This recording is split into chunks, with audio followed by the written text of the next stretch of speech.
Welcome to Service Six Sigma, a live stream for mobile service professionals. Great news, you are here early. Please stand by as our live stream is about to begin. Thank you.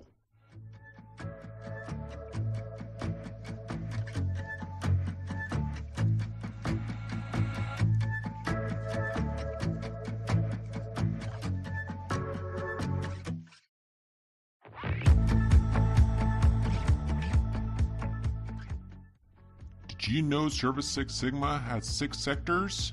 Here they are: attract, convert, deliver, control, scale, and give back.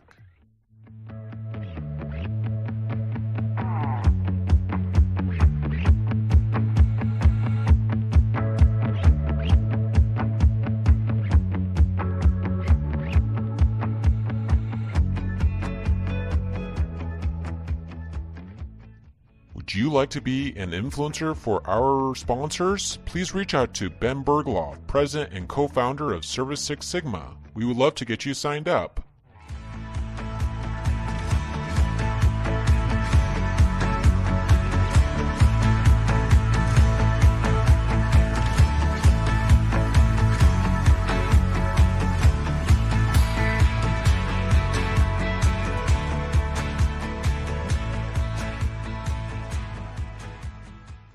Please don't forget to send us your favorite videos and photos. We will play them live as we wait for our live stream to begin. Thank you.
Hey, it's Harrison from reach@futureclean.com. Before Ben and Perry go online, well, you may know him as Perry, I know him as Dad. While he's being semi-retired, I've decided that Reach is going to sponsor Service Six Sigma because it's another way for Perry to be able to give back to the window cleaning industry and service industries in general. So let's get on with the show.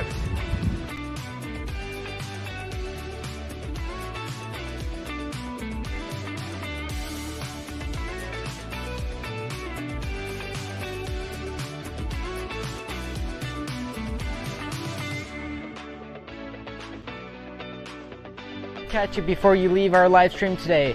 We are in fact live. We are just waiting for our live stream to begin. Please stand by as our live stream is about to begin. We go live at 7 o'clock p.m. Mountain Standard Time every single day, Monday through Friday, except for Saturday and Sunday. That is family time. But thank you for joining our live stream today. Please stand by as our live stream begins and wait and watch our commercials.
We look to the mountains. We don't care if it's only a dream. Nothing is really what it seems anyway.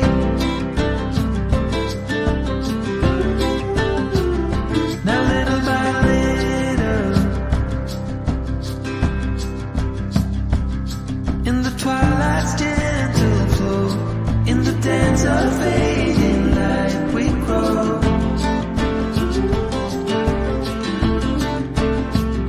And all the warnings, when you wanna be loved by everyone, you get fooled by anyone so easily. I'm lost. You say it's tired, so am I. But without you, I'm lost. I'm lost. Yeah, we can walk on water while the boats are leaking. Soon the walls will be giving in. Anytime now. Anytime now. Welcome to a free live stream built around 6 sectors. This live stream created for mobile service professionals. We would like to introduce you to your hosts, Ben Bergloff, President of Service Six Sigma, and Perry Tate, Co-founder of Service Six Sigma. Welcome to Service Six Sigma, your live stream for mobile service professionals. Boom! And we are live. Woo-hoo-hoo-hoo. This is good. All right. So today we have a really, really exciting guest, Kevin Dubrosky, the #1 seller author. There he is. But before that, Kevin is here with us. And before that, I'm going to quickly go over the what is Service Six Sigma really, really quickly. Service Six Sigma is broken into 2 parts: the service part and the Six Sigma part. So the service part is it's for the service industry. Any of the service industry, we want to get the carpet cleaners in, the roof washers in, landscapers, electricians, anybody in the service industry, and we want to be able to swap notes. So what's working for you? And the Six Sigma is a business term. It's the elimination of things that go wrong by creating processes and procedures and systems to avoid them in the future, because there's an expect the unexpected in business, but somewhere in there things still go wrong. And so you can see that the airline industry is meant to be a Six Sigma industry, and the nuclear industry is meant to be Six Sigma. Things still go wrong, right? So it goes back to systems and processes. So that's what we're doing. And in order to help us to do that, what we've done is broken your business down into 6 sectors. So the first sector is attract. Yep. So you'll see at the top, and we're going to go around clockwise. Attract. This is when you attract customers, bring them in. So that's your social media, your door hangers, your uniforms, your van wraps, everything like that. Then we want to convert them. So we want the sales process. Then we want to deliver tools, techniques, on-site safety, all that kind of stuff is in the delivery. And then we have control. Control is your admin, your systems and processes, standard operating procedures, all of the things that manage all of those processes so that it can be automated as much as possible, but also as personal as you want. Then having got all that stuff together, everything documented and written down and becomes replicable, then we start to scale the business. You can either add more services or you can scale out with multiple vehicles if you want to. You don't have to, but if you want to, that's where scale fits. And then what Service Six Sigma is all about is asking people who have achieved, an element of success according to their definition of success to give back and come on here as a guest and share your story from the rags to riches through the trauma, all the the dramas of entrepreneurialism, and then that's a give back. On the other side, you go back to one of our sessions, one of the live streams with Poor No More, and you'll see Brian Hoyt from Poor Man Cleaning or Poor Man Window Cleaning, and he gives back to his local community. Okay, so without any further ado, I shall introduce the man, the myth, the legend, the author, famous author for our industry, and definitely a helper of many.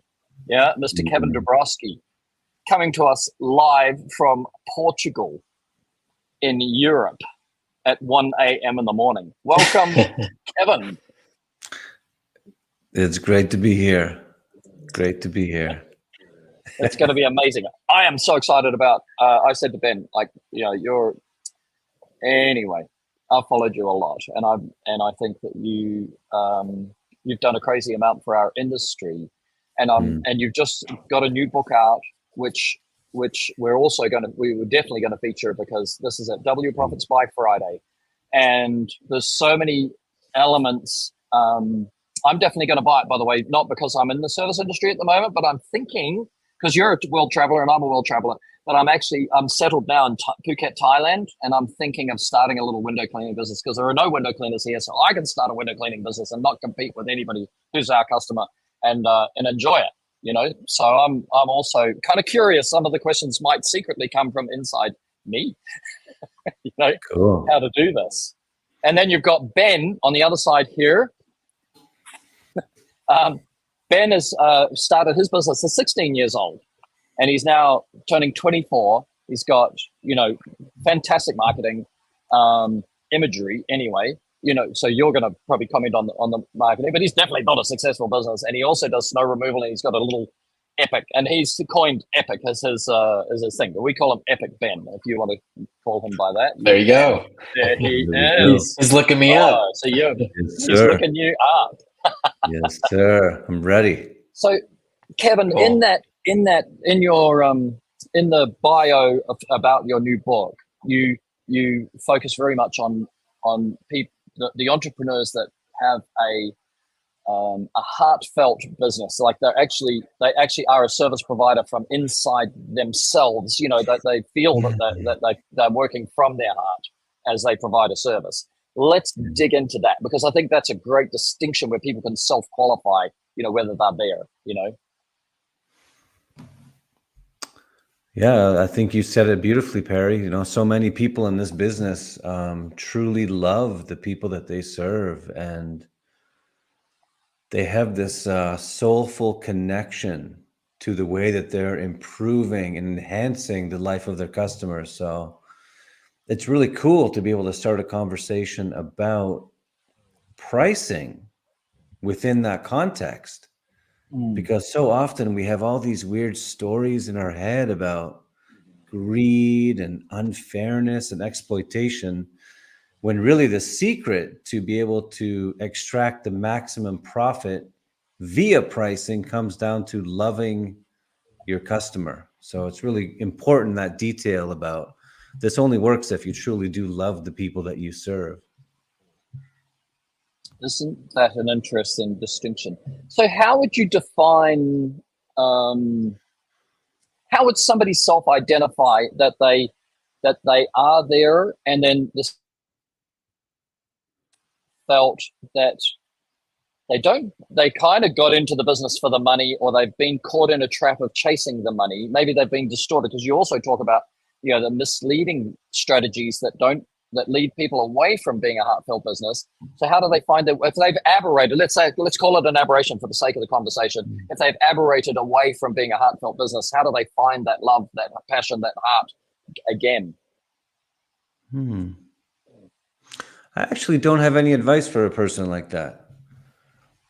Because if you feel like your heart has left that, I think that's fine. That's cool.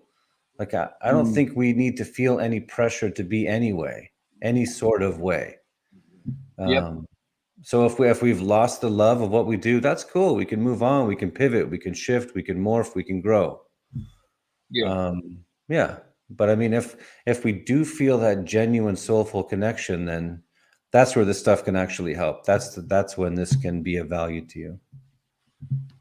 Well, I have had a very colorful life, and I tell my kids, in particular Harrison, because I'm kind of mentoring him, but I tell him the true stories of where I've truly aberrated. I've truly gone off my moral compass path in my life. And I tell him those true stories to show him that I left the moral compass path, and my moral compass path, we can talk about moral compass paths as well. So I think you might have some experiential stuff on that too. But I feel very strongly that if you feel that you're no longer the person that you really want to be, or you're not behaving as the person you are, you know what I mean?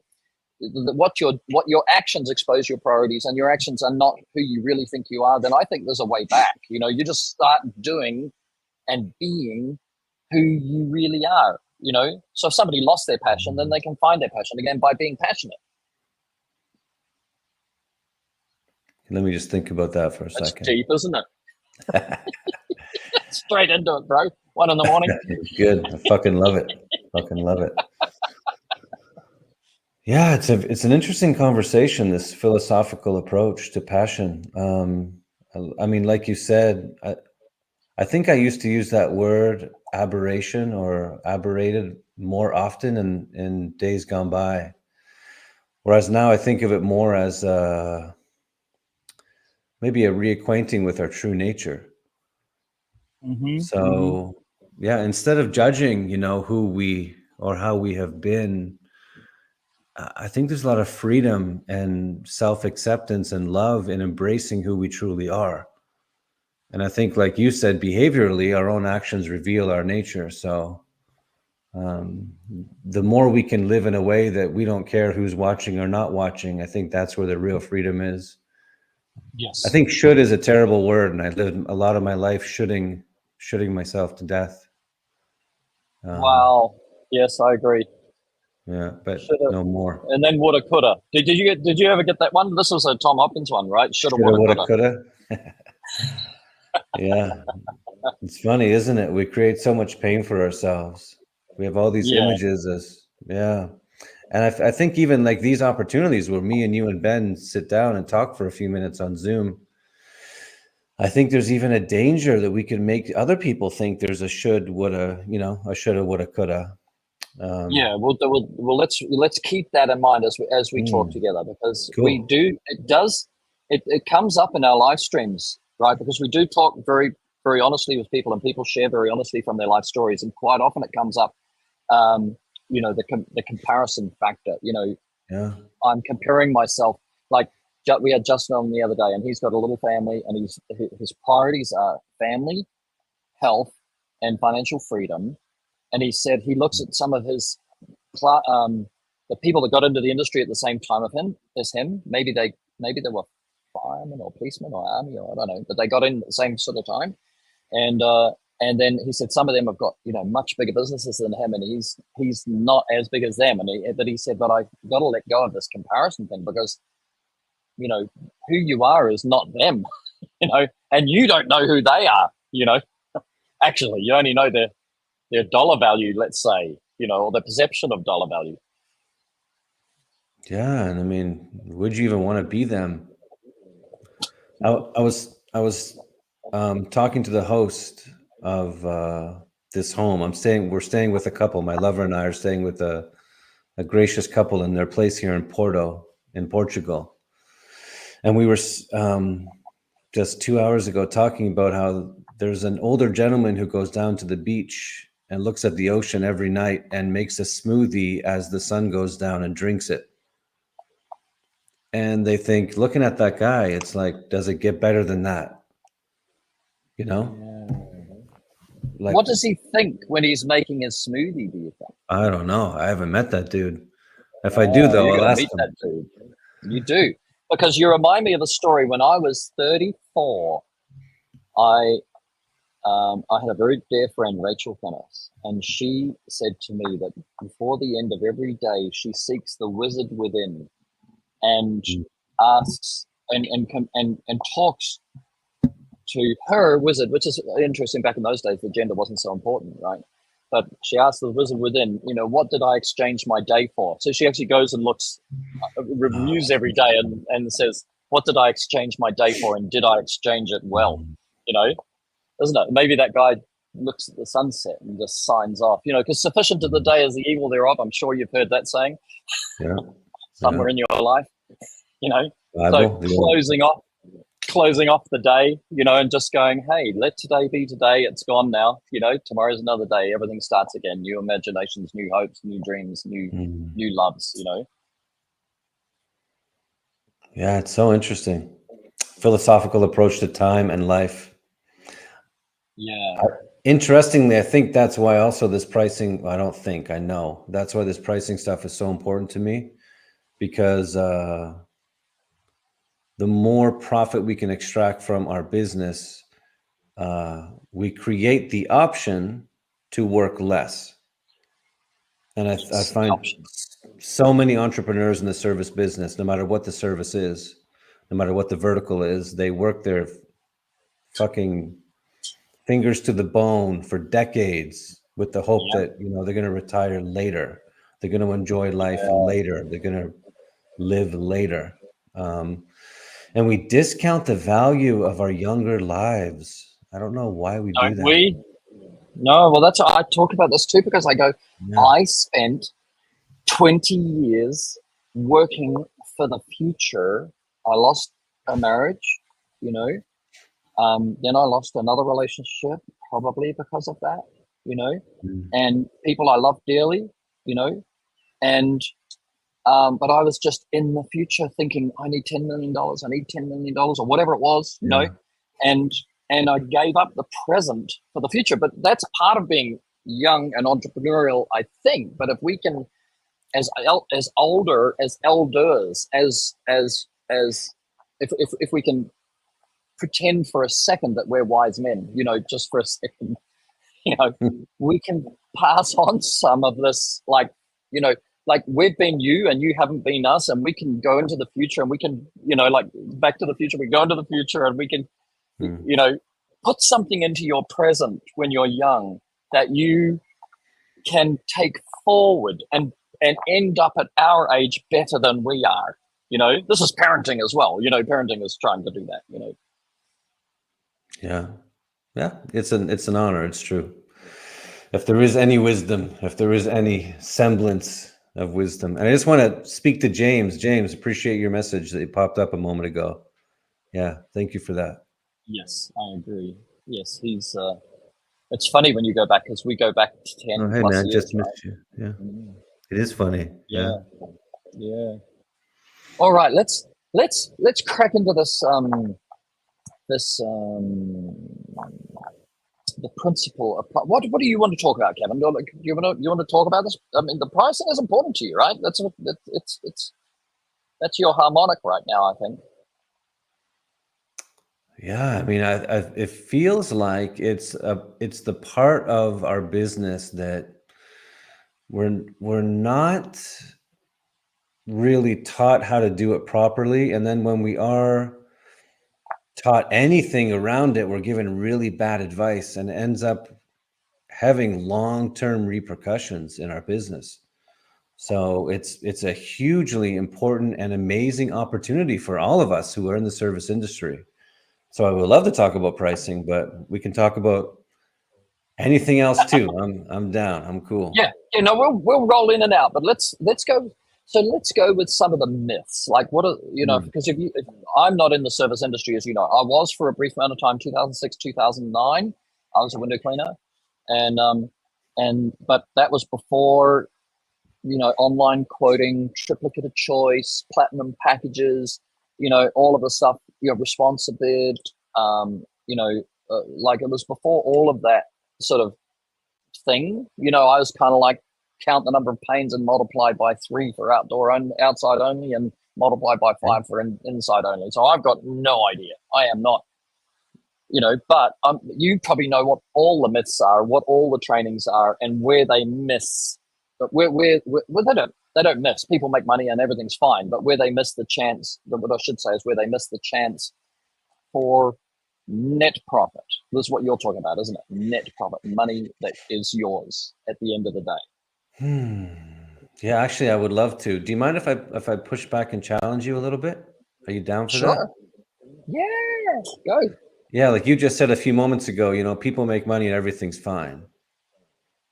I don't know if that's true. Yeah, they make money and they keep the lights on, but they work way too fucking much and they're not as connected and they add complexity and pain and exhaustion to their lives in the belief that that is the path to create abundance. Yes, So I accept the challenge. cool. Yeah, cool. So, are you much of a fan of Rumi, the philosopher, the poet? No, don't know him. I would be if I read him, I'm sure, but I don't know him. Let's I go. actually, Can you I quote actually him? believe you. I believe you have read him, only Right. because so many sentences that he's said have become sort of like part of our vernacular. They've become idioms almost. So he was a poet about 800 years ago, Persian dude, a Sufi mystic, and he used to write a lot about love. And he said this beautiful thing once about love. He said, if you want more love, he said, the goal is not to seek for love. It's not that. He said, the goal is to seek, find, and then remove any barriers that you've raised up against it. And once those barriers are out of the way, then you can actually, you know, invite an overwhelming amount of love in. And I've come to discover the same principle applies to pricing. You know, the secret to landing your next client for the maximum amount of money is not just trying to get them a high price, but it's actually to seek, find, and remove all those barriers that you've raised up consciously or subconsciously against your ability to do so. So most of my book is actually helping you identify these barriers that you've kind of, you know, created as a problem for yourself that are passed off as best practices and, you know, wisdom and reasonableness and fairness that actually end up, causing all this other stuff like exhaustion and frustration and complexity and time, immense amounts of time that we could be using to do, you know, to spend with the people that we love or with other things that we love instead.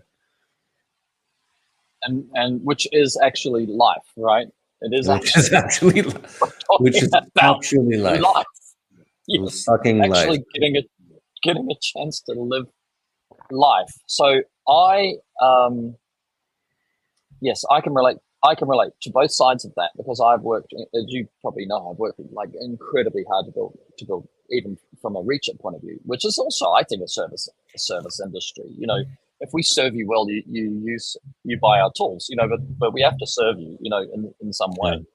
And I came out of being a window cleaner, so I already had the mentality of service. And I used to be pastoral. I used to be a youth pastor in a church, so I was always, you know, the pastor. I was Perry the Pied Piper in the church. The kids would always run after me, you know. So I know it's a sort of it's definitely in my DNA, you know. And I think that most of the people that gravitate towards the service industry, they gravitate towards an industry that matches, hopefully, you know, matches who they are on the inside, how they've been configured by God or by chance, whatever people want to believe, you know.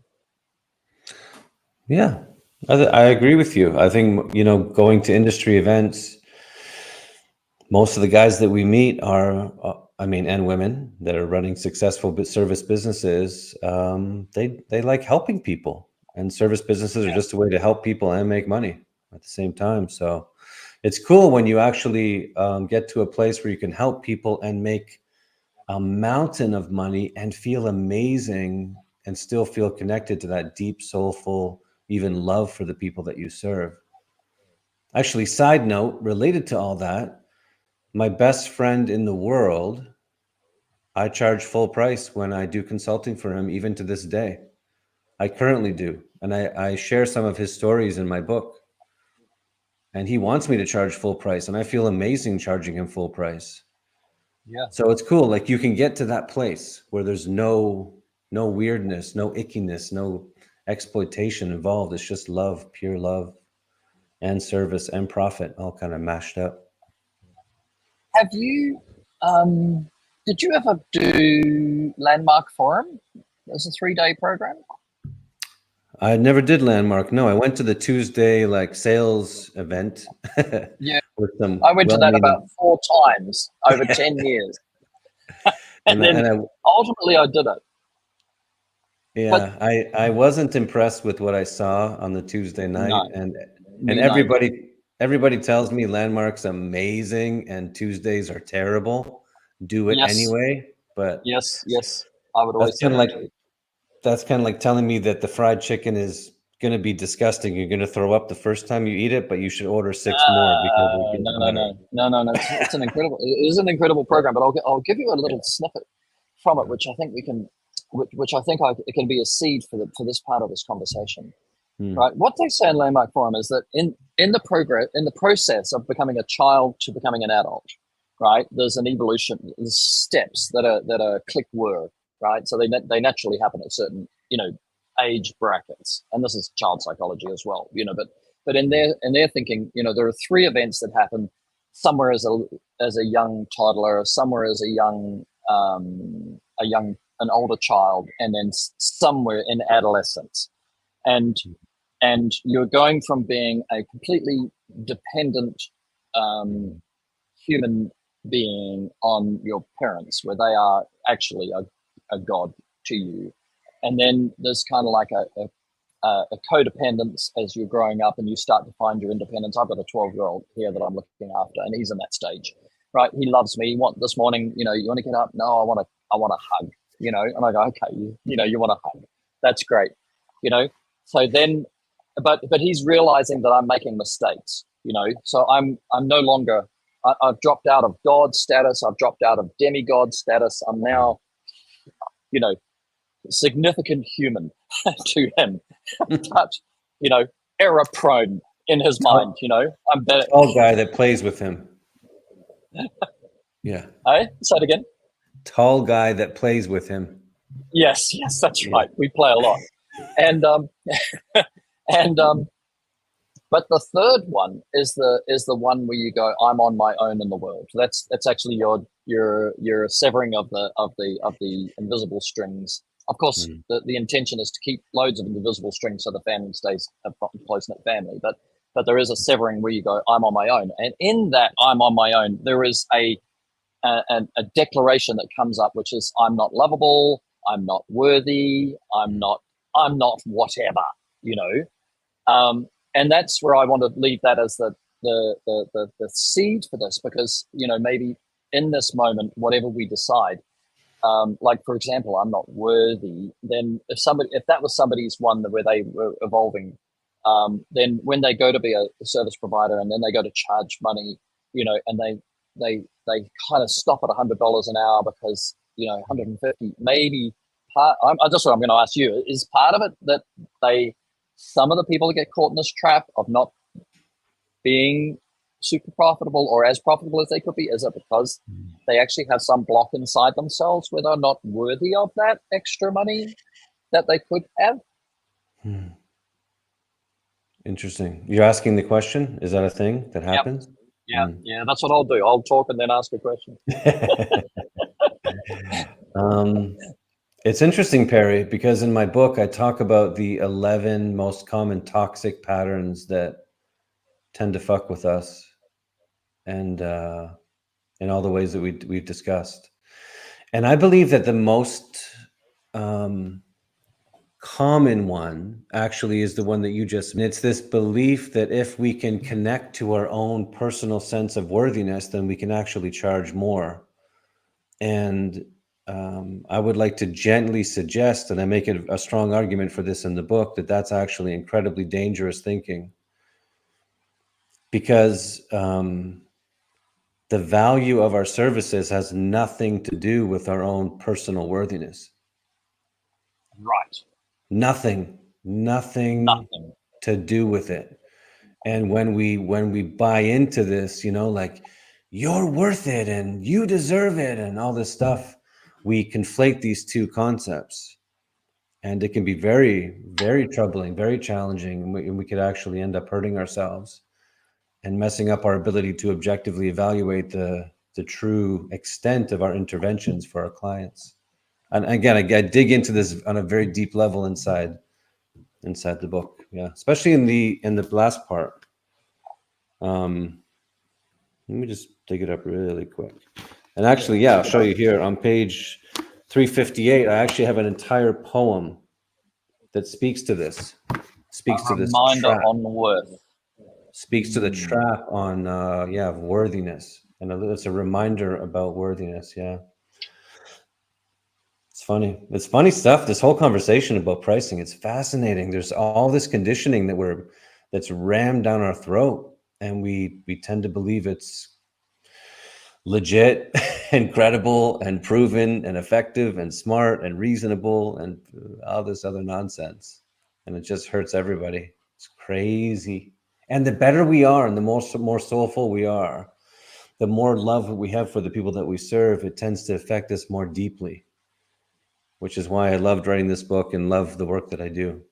Yeah, it's very liberating for my clients. Tell us about, like, what's your favorite client story? Of somebody who came from this place. However you would define this place, and then has gone through this. I think it's probably an evolution, but you can have find a different phrase for it. Where they've ended up here, and their life now looks like this.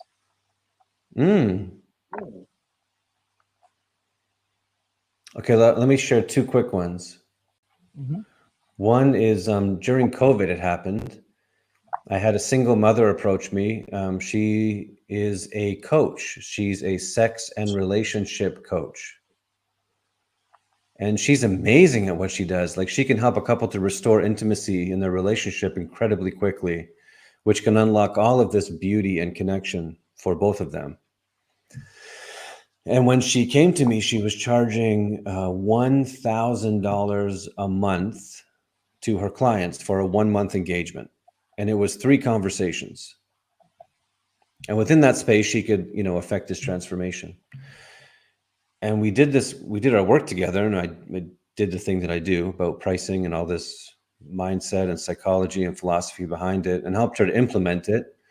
And within 3 weeks, we got her very next client for a 1-month engagement for 3 conversations, might have been 4, for $10,000 US, so 900% more money, like this. So it's not even about like completely reinventing or reimagining what we're bringing to the market. The people that I tend to be able to serve are people that are, the metaphor I'd like to use the most is people that are selling Rolls Royces, but think that they're selling Toyotas. Like, they're already delivering this exceptional, remarkable, incredible experience to the people that are giving them money. They have allowed themselves to get stuck in all of this nonsense. And I just help them to see through the nonsense. So it really only works for the top 3 to 5% in any service vertical. Another really quick story is actually another coach.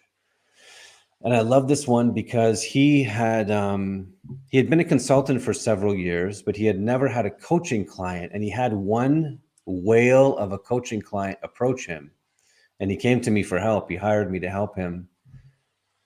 And coaching is funny because most coaches, when they enter the industry, they will coach people for like $100 a month, or for $500 a month, or for a pizza, just because they didn't want to get their feet wet.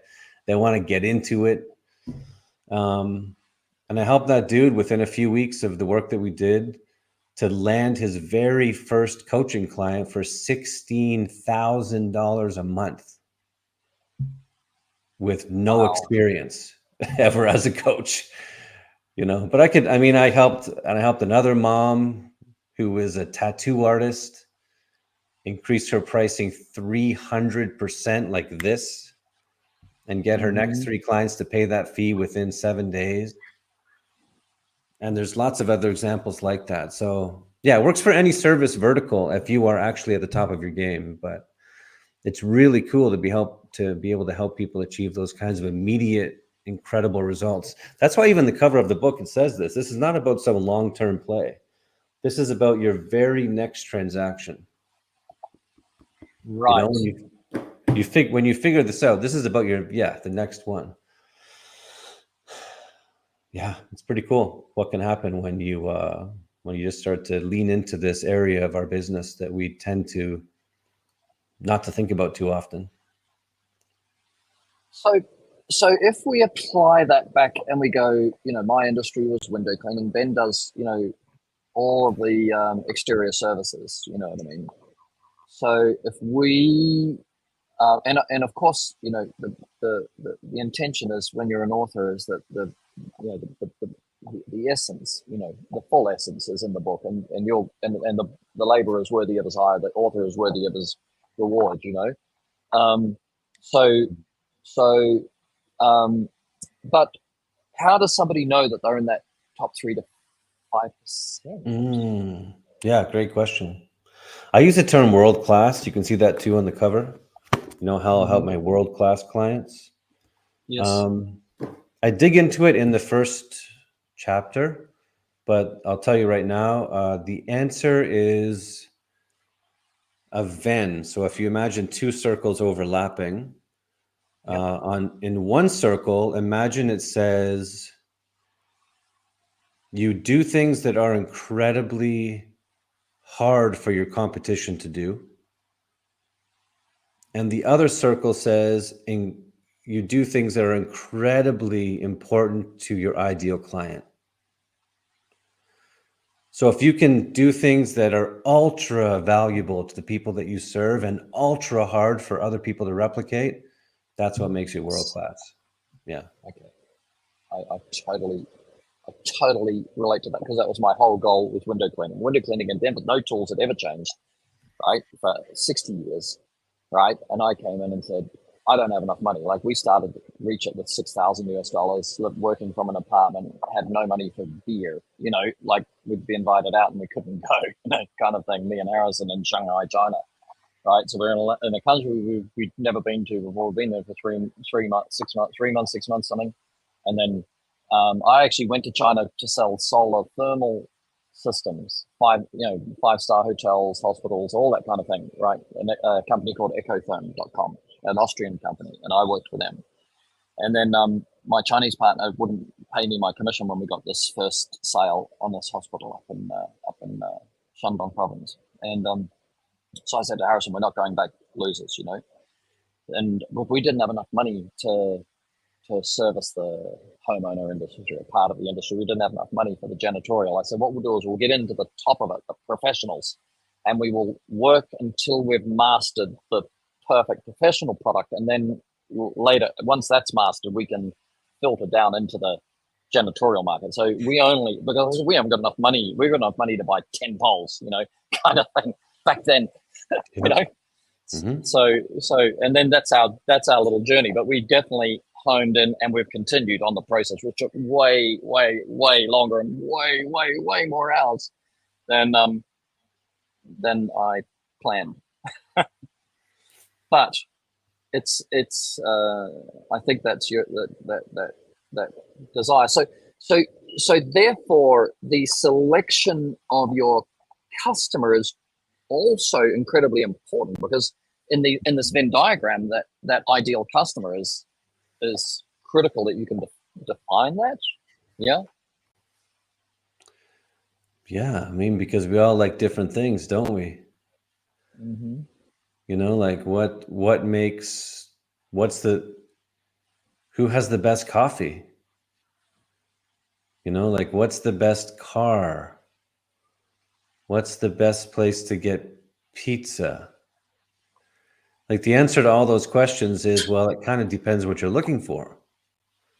Like, if you want fresh ingredients, there is a place in town that has the freshest ingredients. If you want the quickest delivery, there's a place in town that has the quickest delivery. If you want a place that has the most amazing crust, well, there's a different place that has the most amazing crust. So it's figuring out, okay, cool, what's the thing that I can bring to the market that people seem to want, you know? Maybe it's, yeah. So anyway, but that's a big part of the process of the work that I do with my clients, is to help them just, nice. of course. But it can't be so bespoke that you deliver this speciality to this person and that speciality to that person, can it? Like, you still got to have some sort of formula that's congruent with your internal self, right? So I imagine it's got to be sourced somewhere from inside yourself as an inspiration and a sense of congruency and alignment and synchronicity, you know, and then it's those within that range of things. So it must be those customers that are in that realm, which is, you know, AB. I mean, it's got to be AB demographic, isn't it? Like, I'm leading. I suppose what I'm leading to, by the way, is I'm leading into, you know, how to recession-proof your business as well, because there's a recession coming, and I see what you're sharing and teaching. If people can embrace it, they can actually, you know, in the next short amount of time, actually create a greater insurance for themselves and their families and their dreams, you know, by having the right clients that are not going to be affected, and the right service that nobody can knock you out of that client. That client won't change to a cheaper, I need a cheaper window cleaner, you know, or I need a cheaper exterior services guy, or I need a cheaper carpet cleaner, or whatever. Yeah, you hit the nail on the head. I mean, the more unique value we can deliver that is relevant to the desires of our target market, then yeah, the more we're protected from the ebbs and flows of economic stuff. And to answer your question, it can be as simple as looking through your customer list and saying, okay, well, who's giving me the most money? Who do I make the most profit from already? And who do I love working with? And use those as filters, and you'll come up with a segment. And you basically start to really study those people and ask yourself, like, why did these people hire me in the first place? You know, why do they give me money? Why do they keep using me when Joe, the window cleaner, you know, barrages them with postcards every 2 days? Why do they keep, you know, and like there's a zillion other dudes in town that also wash windows or cut lawns or do electrical or whatever. You know, and really, you kind of have to understand your client better than they do, or at least articulate their needs better than they ever have. But that is the answer. That's where that becomes the seed of differentiation for you, and focus and obsession in terms of the value proposition. So, and then if you wanted to replicate that, where you wanted other customers like that, would you then, like, because I love that you said you need to know them almost better than they know themselves, which is kind of like you need to be able to articulate, you know, who the definition of them as a customer, not them as a husband or them as a father or them as an executive, but them as a customer. And then would it, to find other people like them, would you go as far as knowing, like, where do they find other people like them? Because people like people who are most like them, right? We know that one. So you know, would you then, you know, look where they socialize, and then look to socialize, you know, do they go to the theater, or do they go to the BMX track, or, you know what I mean? Like, you know, do you then look for other people like them where they go? Is that? I think that's a smart move, you know, to kind of make a list of all those things and start dabbling, throwing a little bit of money at those things from a marketing or advertising perspective, and see what converts. Like, one of the 6 Sigma pillars is convert, right? Yeah.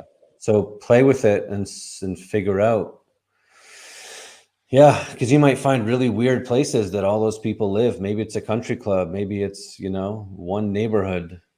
Maybe it's joining one charity gala 1 year, and you get 70 customers and from it.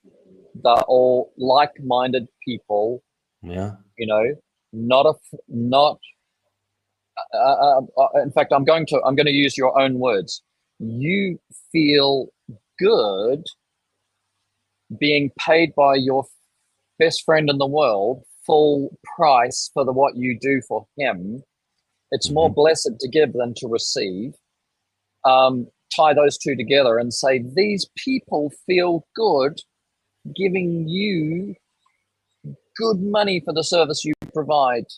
You know, they don't feel bad that you're providing a service, that you're making a great money. They might feel good that they're helping you from their muchness. They are able to, and they like you, so that they're able to support and you and what in a fair exchange, and then you then have a better life. You know, like they have a blessing in that. You know, isn't it? Yeah, it's true. Yeah, and if you come through on your part of the deal, then your fee is like you said, a bargain, is a deal of the century for them, and they can only get it from you. So the more unique value that you offer, that is solving real problems that keep them up at night and that piss them off, and that they want to go away, and they're in the way of everything that they desire, then yeah, they're grateful. They're so happy to pay your fees, and they don't even care how much money you're making. What they're focused on is what they're getting. Yes. You know, like, I think that's a very distinct point, is that too often this comparison thing comes up, and we look at what the other person's getting, and that's a bad frame. You know, look at what the other person's getting. You know, because it never works, right? And people who have got wealth, people who have got a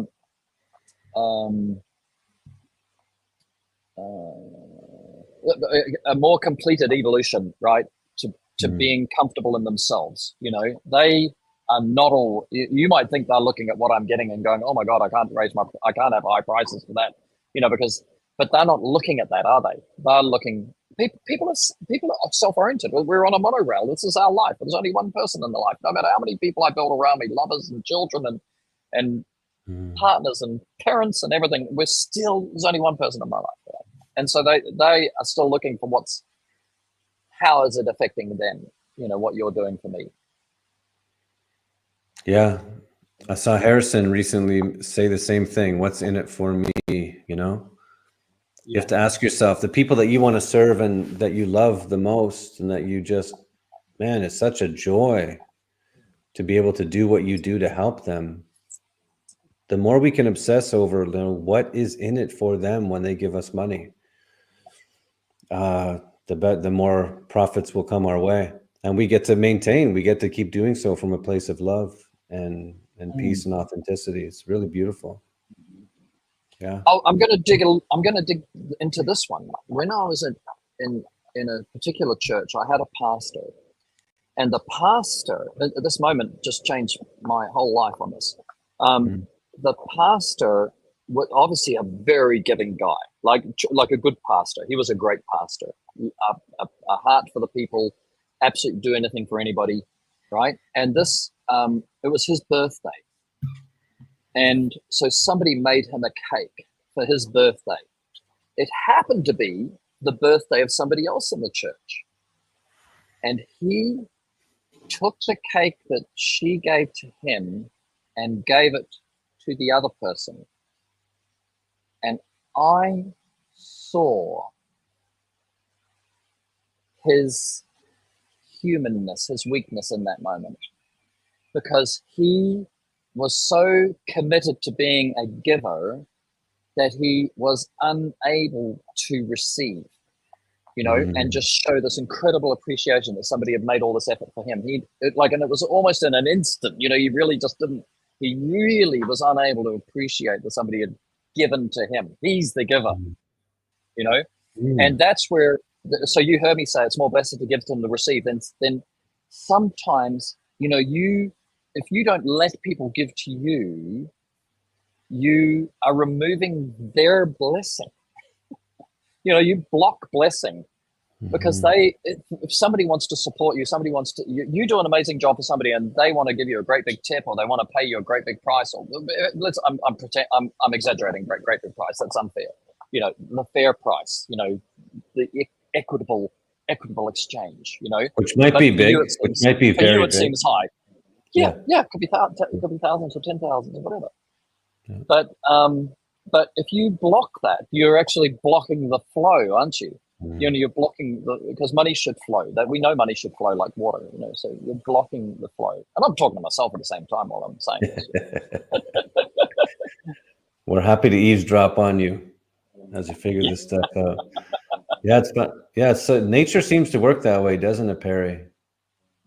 I mean, the trees breathe in what we breathe out. And if we stop breathing out, the trees die. Do you know what percentage of the atmosphere is carbon dioxide? Isn't it like less than 1% or something? 0.04%. Yeah. So the climate change CO2 stuff is actually a myth. Funny. Carbon credits. But the metaphor is good. The metaphor is good. The metaphor is good. In fact, it's completely accurate. Ben, we've got a landscaping guy coming on soon, I hope. But I used to sell landscaping franchises. Right? I've sold 250 franchises in home cleaning and landscaping, and or land care. You know what we call lawn mowing. But what my the founder of VIP Home Services, Bill Biss, said, he studied way back. I'm talking 20 years ago. That if you cut your grass to the yellow, right, then you stop you reduce the photosynthesis, and you reduce and it gets hotter, right? If you leave, you know, if you train the grass, even if you're going to cut low, but you train the grass to cut low, the quick of the grass, the yellow of the grass will go lower, and the green will start earlier, and that green absorbs more light, so you get less heat around the house, and it creates more photosynthesis, which creates more carbon dioxide for us, more a fairer exchange. So it's not just trees breathe what we breathe out and they breathe in, but grass also, you know, is like this. I found that fascinating, you know. Yeah, it isn't little old grass. Little old grass. They're breathing what we're breathing. They're breathing in what we're breathing out, you know.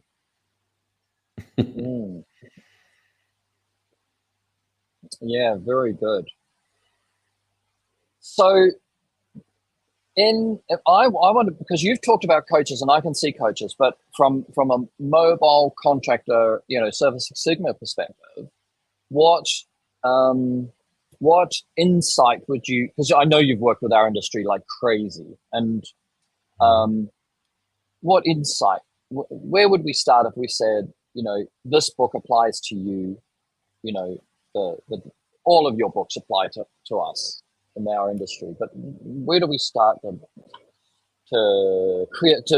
Where's the seed of curiosity, which they can then, you know, work towards a conviction to say, I'm gonna read Kevin Dubrosky. Cool. I think this is a great example of how the messaging kind of looks after itself. So my book can only help somebody if the owner has a soulful connection to the work that they do. And if they are world class at what they do. And of course, if they want more money and freedom. So if somebody watching this, if you believe you're in the top 3 to 5% in your local market, in your serviceable market, with what it is that you sell, and you truly do love the people that you serve, it's not just a transaction thing. You're not doing it because it's a way to make money, because you can eventually do what you actually care about.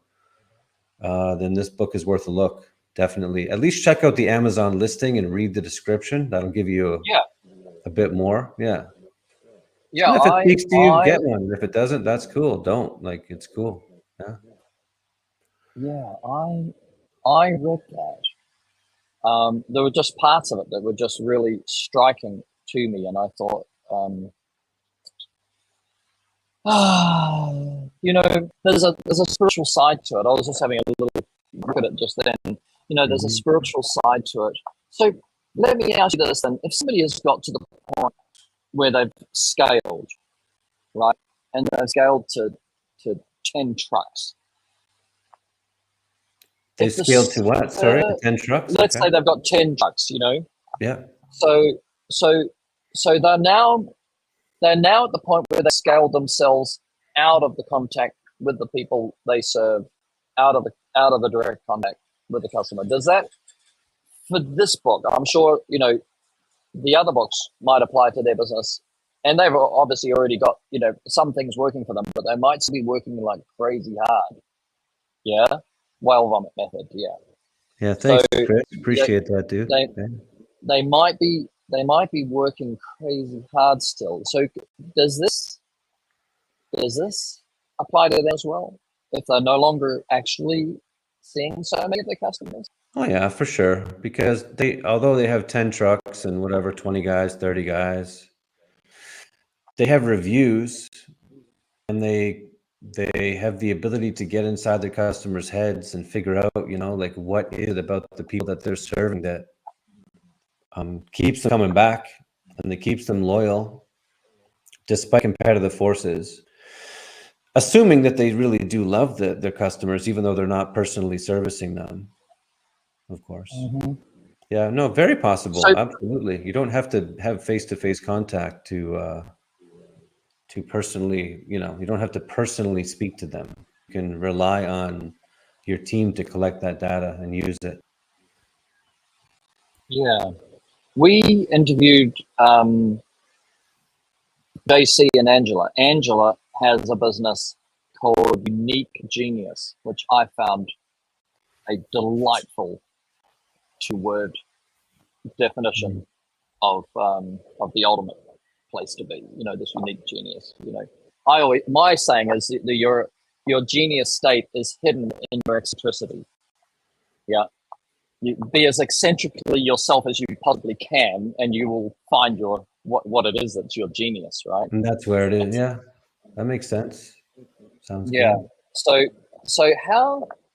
If this, I want to try and pick a gem. I want to, put my hand into the bucket, with my lucky dip, and try and pull out a little gem out of this conversation for our industry. Something which is an example of this. Let's call it a unique genius attribute to a business that gave somebody this competitive advantage. I don't know if it's a competitive advantage, the sole advantage, this advantage that you're talking about, which says, these are the kind of things that you could do for your customers that you may not even think that you can do for your customers, such that those customers would find you as their lifetime service provider for whatever you do, something like that. Okay, so you're looking for an example of how this might work for a window cleaning company, kind of? Yeah, or exterior service. You could go across the gambit of our Exterior traditional services. industry. Yeah, so for example, do you mind if we use Ben's company? Let's go. I love it. Let's dive into Ben. So Ben is not my client. Benji. Ben, you're not my client. We only met on this call. Do you mind if I speak to some of the things on your website? Absolutely. I'm here to learn and grow. Okay, cool. So on the homepage of epicexteriorservices.com, you have a headline, "Why Choose Epic Exterior Services?" So you're basically inviting them to say, here's what makes us really cool and unique in the market. Mm-hmm. And you say it's our Epic guarantee, it's our fast quote, and it's our easy scheduling, right? Mm-hmm. Let me ask you this. Is it common to have an Epic guarantee in the exterior services world? You bring up a good point. Pretty fucking common, not right? necessary. Yeah. Pretty fucking common. So let's look at the next one. Fast quote. If you live in Boise, Idaho, or the surrounding areas, obtaining a free quote for your window cleaning, gutter cleaning, pressure washing, or Christmas light service couldn't be simpler. Call or click now to obtain your free, speedy, no obligation estimate. Now, I imagine you put this here because in your experience, the people that you do business with, that give you the most money, they don't want to fuck around waiting forever to get a quote. They want a quote now so they can make a decision. Yes? Yes. Right. So it's Time one is thing to money. say, what's that? On the money. Okay. So it's one Yep. thing to say fast quote. It's something else to say home of Boise's only 12 hours or free quote guarantee. Mm. Or get a price today or your next service is free. Or, we'll pick up in 3 rings or else we'll give you $1,000. And you hire some team in Vietnam or Philippines to actually do the 24-hour thing for like $30 a month. Yeah. Yeah. Like now you're like, okay, this is actually this company actually is leaning into this thing that I really want. Yeah.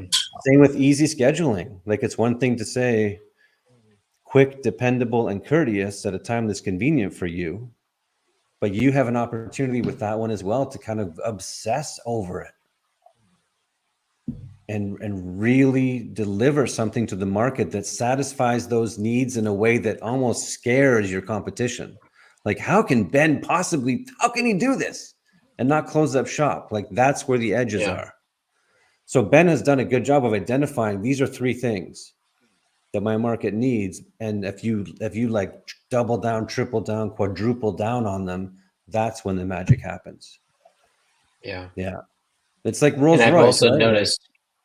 What's that? Sorry? No, go ahead. Sorry. Well, I was just going to say that I've noticed from other of our clients that call us, they always will most clients will actually mention that, oh, wow, you're on top of your phones. It doesn't go straight to voicemail. So when it comes to easy scheduling, easy, fast quotes, we're always on the phone. Like we're not missing a phone call, and the customers will say, oh, wow, you picked up.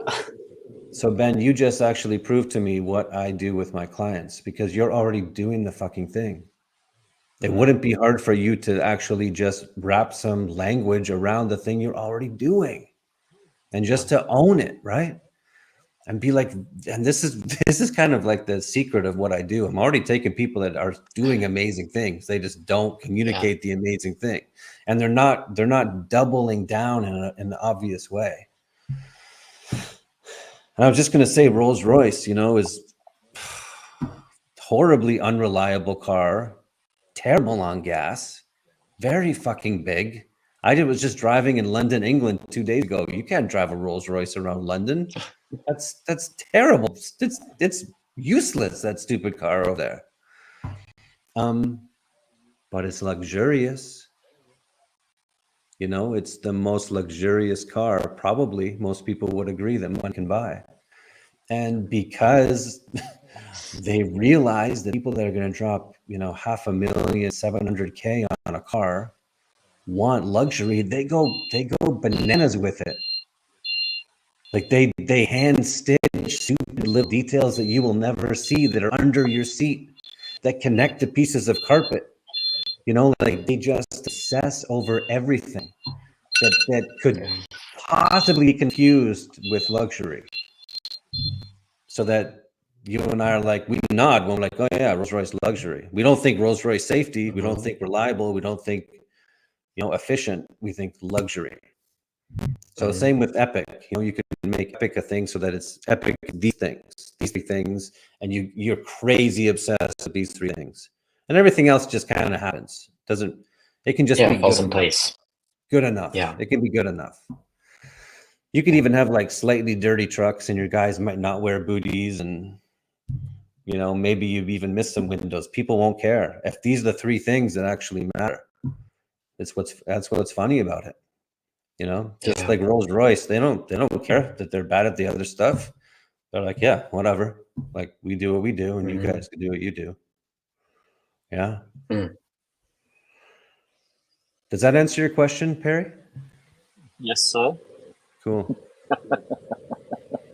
I thank you for letting me pick on you, Ben. Yeah, no, definitely. I appreciate it. And you already have it. You have all this stuff here. I will say guarantees were a thing that didn't really exist like 15 years ago. Perry, you probably remember back then, 12, 15. Yeah, But these days they're kind of boring, you know. Dime a dozen. Yeah. So you have to find a way to make it crazy. You have to kind of, and it has to be strategic and applying to a specific part of the promise, the unique value proposition. Yeah. I love, because my brain's going at 100 miles an hour behind the scenes, but this simple principle that it just confuses your competitors. Like, how the hell does he do that? I mean, that kind of creates a distinction that I think everybody can grasp, and say, now, okay, so now the next step is, I know what to do, and now I start to get the fear and the trepidation. Can I do it? Right? So now it becomes a battle between me and myself. Like, Ben, if you go 3 rings or $1,000, you're gonna. Well, let's actually ask Ben. Is that scary, Ben? Or are you like, I could figure that out? That sounds kind of cool, actually. I wouldn't be afraid of that. The three rings of what? Or $1,000, or you lose $1,000. I don't answer my figure out phone a way in to 3 implement rings. I'll give you $1,000. Oh, 3 rings. Oh, phone calls. Yeah. At that point, I would probably be a little bit scared and want some sort of what is it called? Redundant. Exactly. In case if I don't answer the phone call, redundancy.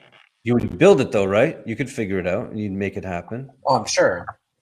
And then you'd be fine, because it would work. Make sure that the phone call comes to me, and then it will domino effect down the line. Well, then, Amazing. but it's going to ring with you for 3 rings, and then you're going to push it off. For sure.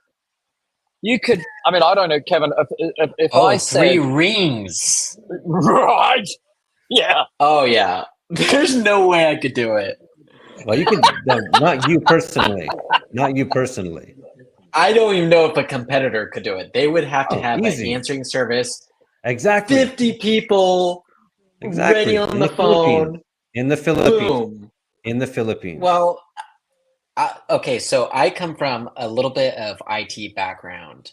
Mm-hmm. And for me, I hate, and I'm sorry to say this, but I really want to speak to an American person. Mm-hmm. I'm just saying that there would be a way to make that 3 rings or $1,000 back guarantee work. That's all I'm saying. I guess. Like, I think that I should try it. I should honestly try it and get back to you about Hey, Kevin. So my brain is trying to find a compromise, right? So what if you said 3 rings or $100 credit? Boring. Fucking boring. So is it? Oh God! Because I thought, well, then they'd want to. If it rang 4 times, they'd want to use their $100 credit, and then you got a customer. No. It's kind of like. What about this? Well, what about this? Could you okay. 3 rings in your free service? Is that, or is it still the $1,000? Yeah, you could do 3 rings are free. We'll answer in 3 rings service? are free. Like Domino's Pizza did that, right? They came out of nowhere and built a multi-billion-dollar company just by saying it's free if we don't get it to you in 30 days. They never talked about whether or not it was good. They never talked about whether it tasted good. They didn't, because they knew, there's a part of the market that just wants the fucking pizza now. It has to be good enough and just fast. The kids are hungry. They didn't say 30 minutes or a credit. They said 30 minutes or free. Yeah. Yeah. So it has to be, you have to have the balls to kind of go all in. But again, it's balls. But you're already there. This is what's amazing about it. If you're at the top 3 to 5%, you're already right there anyway. So you just have to kind of own it and double down, triple down. But it's not scary because you're already there. So it's not a far leap. It's not a crazy leap. It's more of a mind shift than anything else. Yeah, which is cool. And that's why it happens like this. Mm-hmm. Yeah. Dude. It's great. I'll give you a real life example. Like I have a client right now in Australia, an exterior cleaning company. We started working together middle of December. So 3 months ago, is that? Yeah. 3 months ago. Yeah. It could be that long. Yeah. And, when they hired me, they were already 3 or 4 times more expensive than the next competitor. And they're clipping along at about a 30% profit margin. And they've just started to implement some of the work that we've done together, and they just had their biggest month ever. And they said their pricing has already increased 30% since we started working together. So what that means is that they have effectively doubled their profits without changing anything else about their services. Yeah. Okay, so let's dig down on them. I like this maths, the business maths. Double your profit is not double your price, is it? It's that's double right. your profit, right? Profit. So you've got to understand what is your profit. What is your take home? From all of these things that happen, and then for some businesses like commercial corporations or whatever, it can be as low as 6%. A big corporation. Yeah. So they would only need to get another 6%, and they've doubled their profit. Yeah, that's right. Oh, that's nice. Okay, so that's becoming less scary now, isn't it, Ben? A little bit. And Ben, if you were, I don't think it's anybody's business. So, but if you were to think about the amount of profit you have in your business, let's say in the past 12 months, the number, what the margin is. Mm-hmm. That's exactly how much your prices would have to go up to double your profit for this coming year, which would go directly into your wallet, pre-tax, of course, but directly into your pocket. And most people that have service businesses, to get that much profit without mastering pricing, they would have to add crews and infrastructure and dozens or hundreds or thousands of new customers and all kinds of nonsense to be able to capture that, right? And this is like, fuck all that. Like, this is so much simpler. Like, actually figure out your pricing once and for all, and maybe you can get rid of some of your crews and you can fire your annoying customers and just make this lean, mean, profit churning machine. It becomes an option anyway if you want to explore it. Yeah. With that, you were talking about like dissolving some of your clientele that's maybe just the cheaper end, the clients that you don't want because they're just not worth as much. Could you advertise and structure your business where you're just doing the wealthier parts of, let's say for me it's Eagle, Idaho. So there's a lot of multi-million-dollar homes. Would you try to go towards those and try to double your profit that way instead of growing your whole business as far as multi-truck? It's up to you, Ben. I will say that sometimes we get seduced by the really big houses, but if we do the math, we actually make just as much money on the small stuff, on an hourly basis. Fundamentally, that's what it comes down to, right? Hourly rate for the guys. And for being efficient too.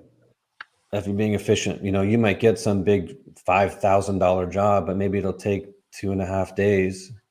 And whereas your crews, you could make $3,000 a day with the crews doing the little stuff. So it's like, fuck the big stuff. That's a good point.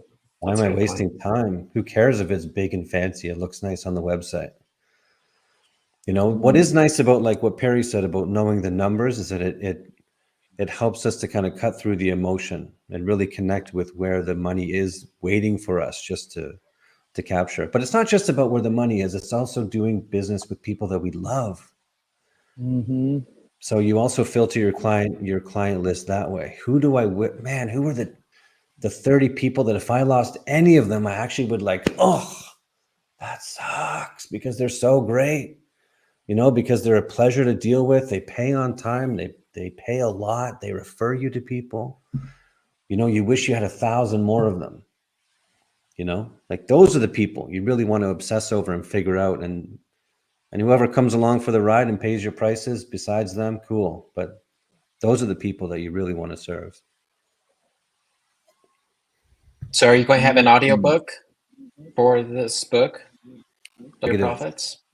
Negative. You'll not have an audiobook. Sorry, Sean. Sorry, Sean, you got to take notes in the column. That's right. They Highlighters. actually have. Right? You They got to own actually it. have. Yeah, they actually. Oh, I guess you don't have a digital book of your. You just There is have a a digital paper copy, version do you? available. There is a digital Oh, is version. You there? can Okay. people can email me directly if they want to get their hands on that. It's the same price as the print book, but if they want one, we can figure it out. Yeah. Okay. Kevin, Cool. let's talk about the price. Like we sell, we do Reach It. Reach It's expensive, and we make, everything we make in Reach It, we make with sustainability. It's environmentally like sound because you can replace all the parts. You never have to buy another brush. You buy one, and you can just if you're good with your thumbs and fingers, you can basically every couple of years you could recreate it for a quarter of the price of a new one. But the real thing which a brush does is gives us an increased speed. They've got to change their technique and they use it to the faster speed, and then they get a higher alley rate. And so the return on investment is rapid. So it's a 300. Let's say you get a $350 brush, you can go from what was $100 an hour to $450 an hour. The brush paid it for itself in an hour. So then you can use this saying, right, which is true. Like it's not how much the brush costs; it's how much it's costing you to not have the brush. And when Ben and I saw the price of your book, we go, wow, that's a lot for a book. And then we started talking, and we go, well, actually, like if it works, it's nothing. Like return on investment is like in minutes for your book. Yeah, man. Minutes. Like there's a conversation. Hold on, let me see what chapter it is. Chapter 5, right here. The name of chapter 5 is How to Get Paid $8,000 a Day to Drink Bourbon and Smoke Cigars in a Lawn Chair. And what that chapter is a verbatim conversation with a private client of mine. That's actually my best friend, that conversation. And we spoke on the phone for 8 minutes. And he made an extra $4,000 on that day of work at that job with an 8-minute conversation. So you're right. Like it can be minutes that this stuff can help you. If you're willing to apply it and if you're ready for it. Yeah. Why is the book so cheap? You said so cheap? Yeah. Yeah. Now I'm thinking the book's really cheap. It is fucking cheap. They're right. It's underpriced. Because I want you to get it on your next transaction. Yep. And for the perfect buyer of this book, the perfect avatar, if you will, they will earn on average about $1,200 more money on their next transaction, which and 1/10 of $1,200 is the price of the book. Yeah. So that's how I came up with the price of the book. Yeah. So how much is the book? 117. 117. There you go. 117 US dollars. So about $200, Chris. For Chris. Chris is down in Australia. Yeah. Something like that. Yeah. And it comes with a 10 times ROI, 1,000% money back guarantee, 1,000% ROI. Do the book, complete the exercises, apply what you learn. If it doesn't get you at least 1,000% return on investment, then show me that drop me an email, prove to me that you did it, and I'll give you your money back. Yeah. But you have to prove that you did it. I'm not gonna. Of course. Yeah, I'm not gonna enable you to be small. So I'm gonna make you. How does somebody prove that the phone wasn't answered in 3 rings? I guess they could record it. Yeah, because that would be like, I know that what you're playing with there is they have to prove what they're doing. Well, on Ben's $1,000 bag, they could just say that was 4 rings, but it was actually 3. Let me put it this way: if Ben at Epic invoked we'll answer the call within 3 rings, otherwise we'll do your next service free. Yeah, that's better. I would probably, or whatever, or I'll give you $1,000. Either way, Yeah. if I was a competitor of Ben, I would probably hire 2 people only to call Ben's number like all day, Right. every day for Right. 2 weeks to see it and record every moment of every call. We get that. We get Yeah. we had some $0 products in our store, like all our virtual pricing guide, and we have a don't get electrocuted, basically an SOP and a training manual for on worker safety for poles and window cleaning poles and power lines. And we've got another one, the how to clean windows faster. We have all $0 books.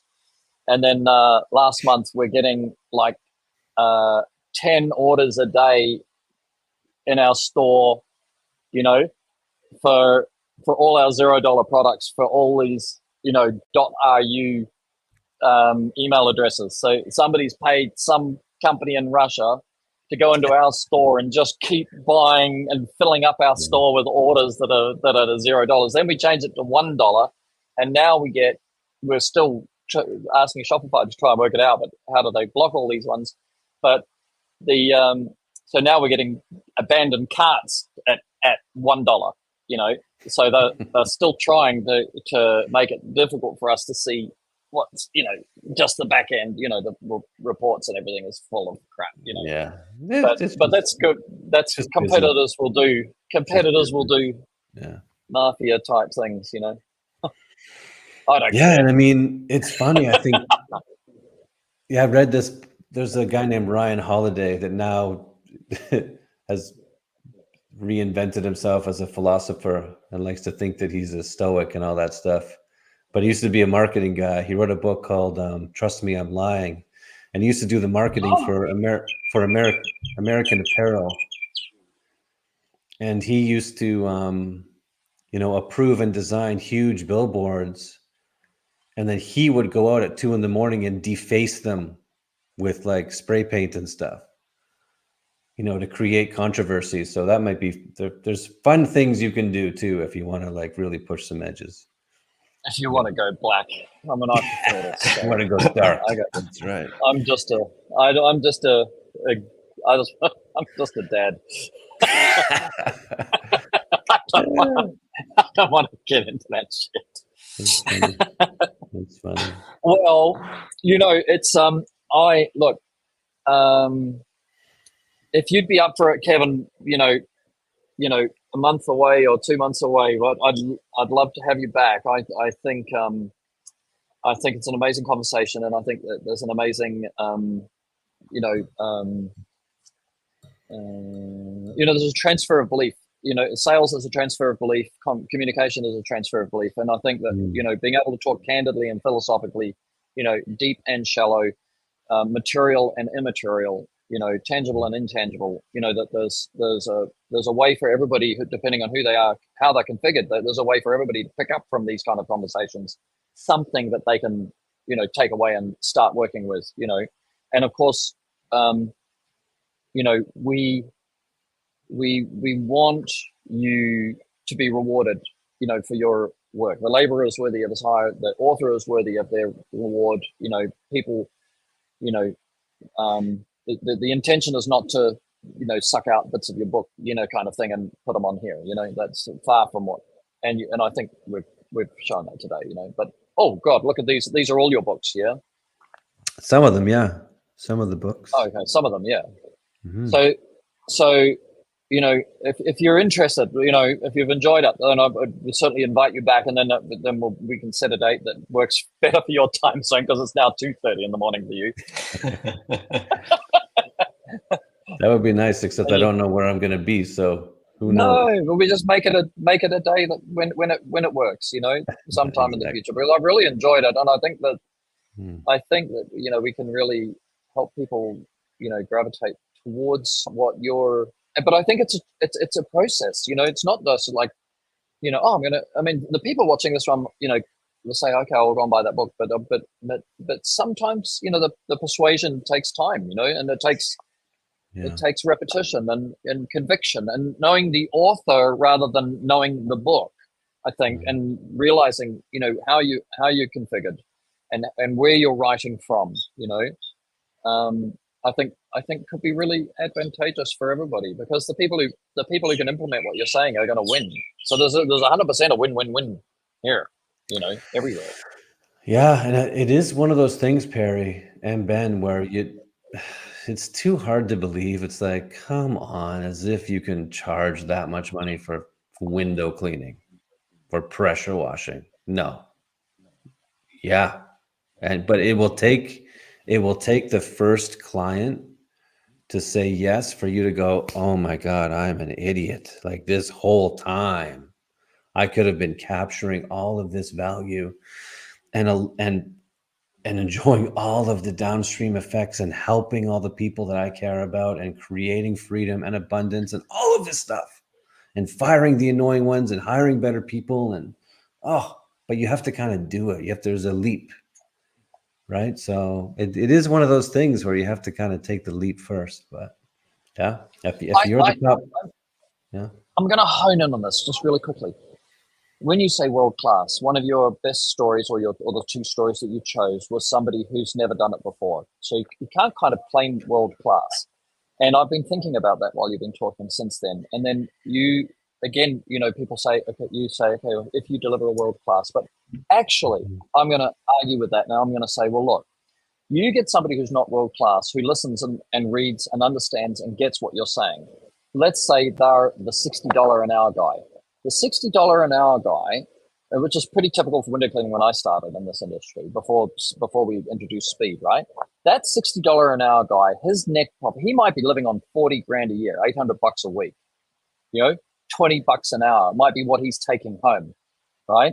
Now, you're double his profits for that little $60 an hour, not even world class guy, is going from $60 an hour to $80 an hour. Let's say, like simple math, right? He's going to put another $20 on top of his $20 that he takes home and feeds his family and gives them their education and buys the house and runs the car. Like, it's got more scope than this 2 to 3% at the top, 3 to 5% at the top, I think. Yeah, am I right? It's huge. Yeah, it's huge. And by the way, that's just double.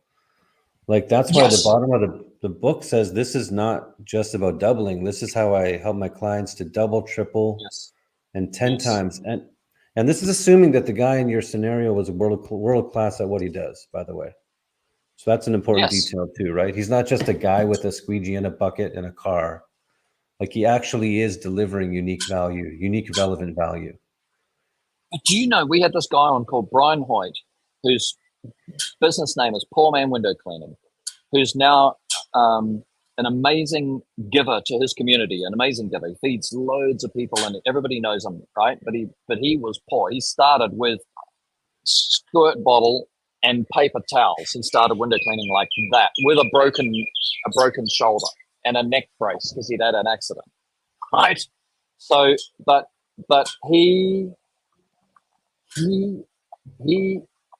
his unique thing is that he gives back, doesn't it? Like, you know what I mean? Yeah. The whole of Boise knows Poor Man Window Cleaning gives back to the community. So he's got an edge that, I mean, people could look after him. Maybe people hire him because they vicariously give back to the community because they don't want to feed poor people, but they give him their business and he feeds the poor people. I don't know, but he's definitely got an edge. I would love to speak to that, actually. That's a great example of how it's going to speak to some people and other people are going to be like, who cares? Yeah. Who cares about my window cleaner giving back? Do not care. I want to know, what am I going to get? Yeah. So it really comes down to that. No matter what it is that we buy, we're looking for the thing that solves the specific problem that we want from the product or service from that vertical, from that industry. And it's not going to appeal to everybody, which is fine. We only need it. And the nice thing about these service businesses is they're boutique businesses. You don't need 50,000 customers. No. You can create an amazing life with a few hundred if you have one-man show. Especially if you lock down pricing, man, I know guys that work like a few months a year and live like kings. Yeah. You guys do you know them too? Or if you want to build crews and have 10 trucks, that's fine too. Like, but you don't need 50,000 customers. It's only a few thousand, you know, to keep everything humming. So yeah, that's what's nice. You don't need to make everybody happy. You just have to speak to So, the needs. Kevin, Yeah. where did you get all this super useful information, and how did you write your book? Did you Which come question do you from want a me to service answer? industry? Well, did you come from a service industry background? Did you own a business? I'm just curious. Yeah. So Perry knows the answer to this question. I used to have a window cleaning company for a decade. No way.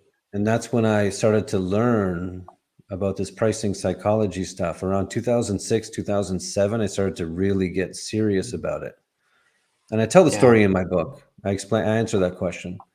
But the bottom line is that since 1999, and I'm 50, so since I was 25 years old, I've worked an average of 2.5 days a week because I value time very highly. And the last 3 years, I've averaged about 5 to 10 hours a week on average that I've worked. Yeah. So from the beginning in the service industry, you know, I was looking for ways to increase profits. And in my book, I also talk about some vices that I had and some other complex challenges that I was facing that needed money. And the best way to fund a vice and to generate money if you don't want to work more is to master pricing. So I'm not going to give it away, but there's some very specific details about those things that kind of unlock this obsession with pricing and turned me into a pricing monster, if you will. Well, you got me hooked. I'm ready to buy the book. Okay. Yeah, do it. Congratulations if you've already bought it in the next 10 seconds. I'm going to buy it too. I'm going to buy it. Yeah. Yep. Yeah, man. And Hopefully they'll deliver to Thailand. I think they would, right?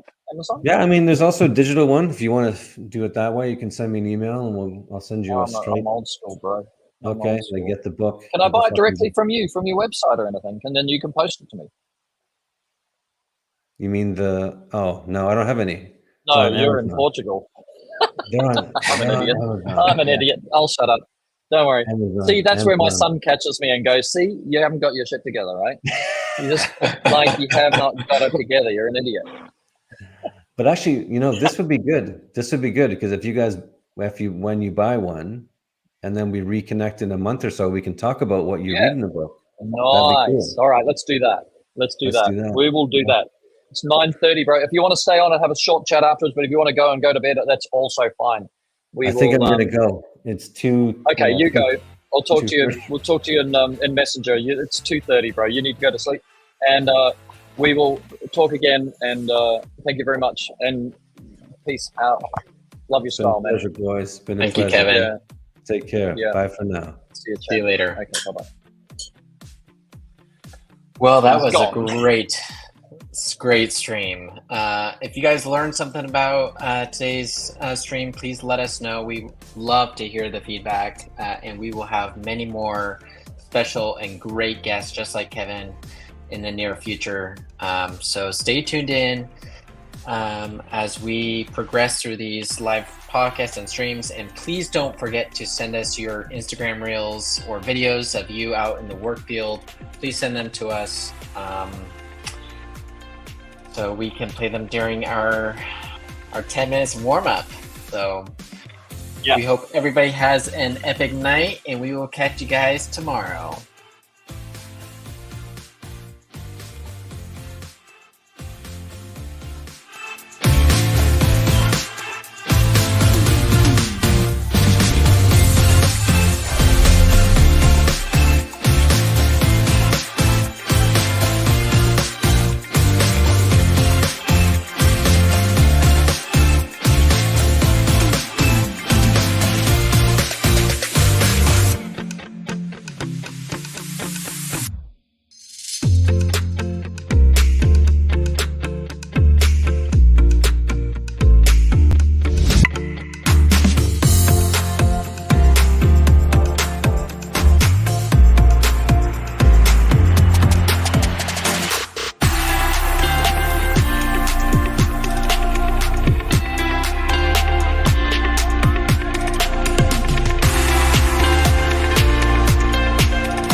there. Ben here with Epic Exterior Services, president and co-founder of Service Six Sigma. We want to thank you for joining our live stream today.